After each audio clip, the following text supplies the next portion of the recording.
6h, 9h, Pierre de Villeneuve sur Europe 1. Et tout de suite, la revue de presse, David Abiker. Bonjour David.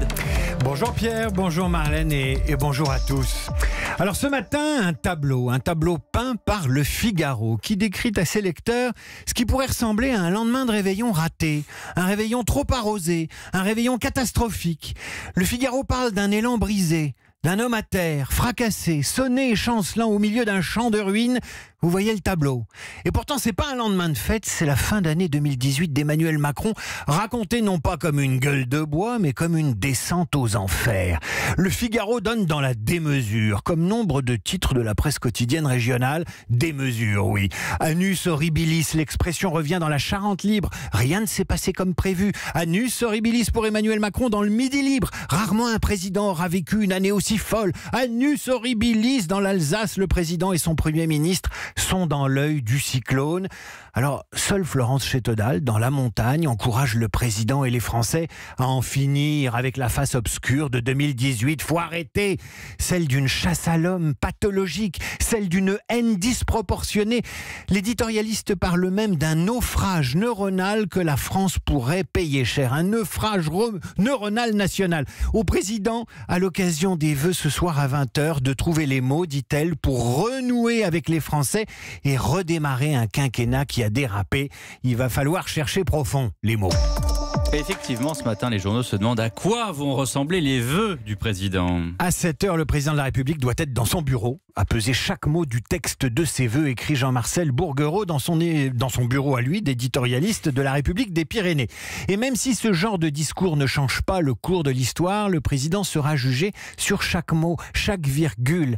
Alors peut-être sera-t-il bien inspiré de se plonger dans les béatitudes du politique que le pape citera sans doute demain dans son message à lui à l'occasion de la Journée mondiale de la paix. Les béatitudes du politique, qu'est-ce que c'est ? On connaissait la bravitude de Ségolène Royal. Les béatitudes du politique, on les doit au cardinal vietnamien François-Xavier Nguyen Van Thuan, mort en 2002, dont je vous lis un extrait publié par Le Figaro.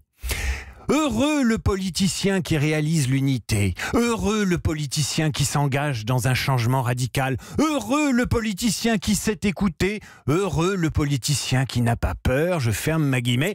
On croirait une carte de vœux écrite pour le président français. Le pape François publie aujourd'hui ses béatitudes pour inspirer tous les dirigeants de la planète. Et puisqu'on parle d'inspiration, on ne peut pas vraiment dire que l'anniversaire de l'euro inspire la presse ce matin. Seuls les Échos célèbrent les 20 ans de la monnaie européenne, s'accrochant à ce chiffre qui cache pourtant les inquiétudes et les doutes des peuples européens. 74% ont de la monnaie unique une opinion favorable. Non, en vérité, ce qui inspire ce matin la presse, mon cher Pierre de Villeneuve, c'est une question pour se mettre en appétit. Quand est-ce qu'on passe à table ? Et plus précisément, Pierre, quand est-ce qu'on mange ? Ça, c'est bien plus concret que les vœux du président. Et dans le rôle des gilets jaunes, le foie gras.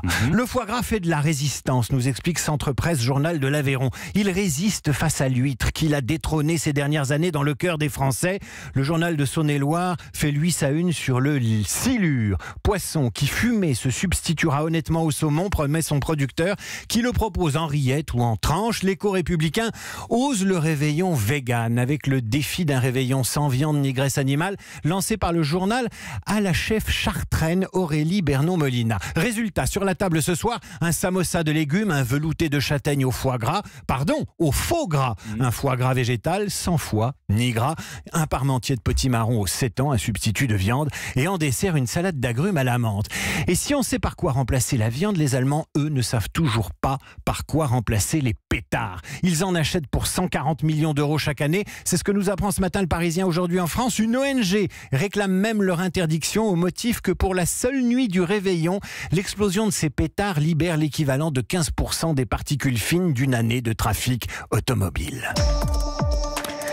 On terminera avec La Voix du Nord, rien que pour ce titre en une du quotidien nordique. Je le cite, prête à faire la fête, les astuces des pros du cotillon du côté de Dunkerque. Parmi ces conseils de pros, ceux de Marianne Gachard, qui saisit l'occasion du réveillon pour préparer d'ores et déjà le carnaval de février à Dunkerque. D'abord, La fête, c'est dans la tête. Alors il faut commencer dès l'après-midi, ensuite réviser des chansons pour mériter sa coupe de champagne, venir avec Kletsch, c'est du ch'ti pour dire déguisement.